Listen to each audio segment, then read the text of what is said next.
আসসালামু আলাইকুম রহমতুল্লাহ।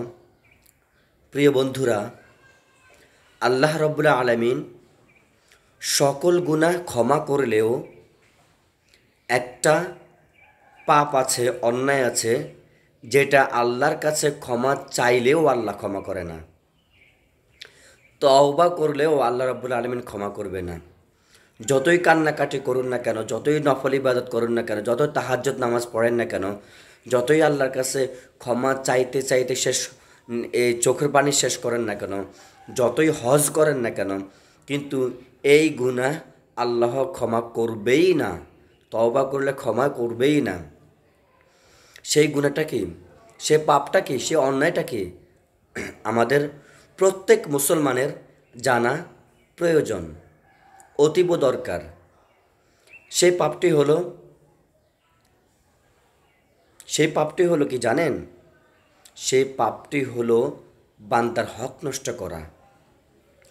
আপনি যদি শিরক করে ফেলেন ভুলবশত, আল্লাহর কাছে ক্ষমা চাইলে এবং তওবা করলে আল্লাহ আপনার শিরক গুনাহটা ক্ষমা করবে। আপনি যতই অন্যায় করুন না কেন, যতই পাপ করুন না কেন, আল্লাহ রাব্বুল আলামিনের কাছে দুই হাত তুলে কান্না করে খালেস দিলে তওবা করলে আল্লাহ রাব্বুল আলামিন আপনার অতীতের সকল গুনাহ ক্ষমা করে দিবেন। কিন্তু আপনি যদি কারো হক নষ্ট করেন, আপনি যদি ভাইয়ের সম্পদ নষ্ট করেন, বন্ধুর টাকা আত্মসাৎ করেন, মানুষের হক নষ্ট করেন, মানুষের জমি দখল করেন, টেন্ডারবাজি করেন, বা মানুষের মনের মধ্যে আঘাত দিয়ে, কষ্ট দিয়ে তার থেকে টাকা কেড়ে নেন, তাহলে এই গুনাহ, এই পাপ, এই অন্যায়টা আল্লাহ রব্বুল আলামিন কখনোই ক্ষমা করবে না, যতই আল্লাহর কাছে আপনি ক্ষমা চান না কেন। এই জন্য আল্লাহর কাছে এখন ক্ষমা চাইলেও কোনো ফায়দা হবে না। তবে তখনই আল্লাহ রাব্বুল আলামিন আপনাকে মাফ করে দিবেন যদি যাদের হক আপনি নষ্ট করেছেন তাদের হকগুলো দিয়ে দিলে, এবং যাদের সম্পদ নষ্ট করেছেন তাদের সম্পদগুলো আবার পুনরায় দিয়ে দিলে, তখন আল্লাহ রাব্বুল আলামিন আপনাকে এমনিতেই ক্ষমা করে দেবে, আপনি ক্ষমা চাওয়া লাগবে না। কারণ বান্দা যদি এই বিষয়টা, যার হক নষ্ট করেছেন সে যদি ক্ষমা করে দেয়, তাহলে আল্লাহ ক্ষমা করে দিবে।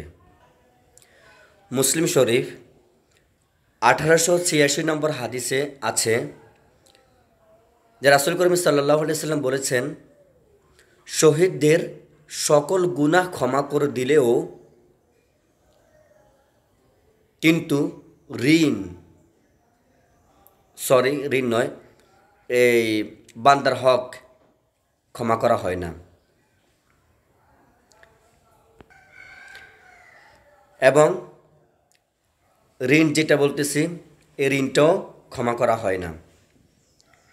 এটা হাদিস শরীফে এসেছে। রাসূল সাল্লাল্লাহু আলাইহি ওয়াসাল্লাম বলেছেন, শহীদদের সকল গুনাহ ক্ষমা করলেও কিন্তু ঋণ ক্ষমা করা হয় না, বান্দার হক যে নষ্ট করেছে এটা কিন্তু ক্ষমা করা হয় না।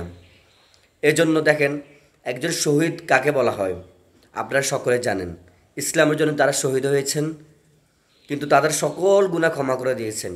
কিন্তু তারা যদি কারো বান্দার হক নষ্ট করেন, এটা কিন্তু ক্ষমা করে না। এই জন্য আজ থেকে নিয়ত করুন, কারো হক নষ্ট করবেন না। আমরা কখনো কারো হক নষ্ট করব না। যাদের হক নষ্ট করেছেন তাহলে তার হকটা ফিরিয়ে দেন, আল্লাহ আপনাকে ক্ষমা করে দিবে।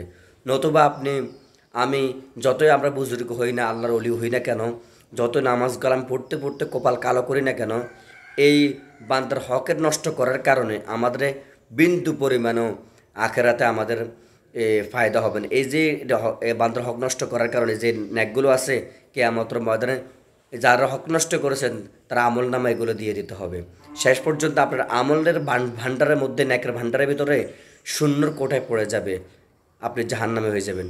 আল্লাহ রাব্বুল আলামিন আমাদেরকে আমল করার তৌফিক দান করুক।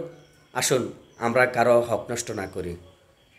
ভিডিওটা ভালো লাগলে অবশ্যই সাবস্ক্রাইব করবেন চ্যানেলটি, লাইক করবেন, কমেন্ট করবেন কেমন হয়েছে, পরবর্তী কোন ধরনের ভিডিও পেতে চান আমাদেরকে জানাবেন। ধন্যবাদ।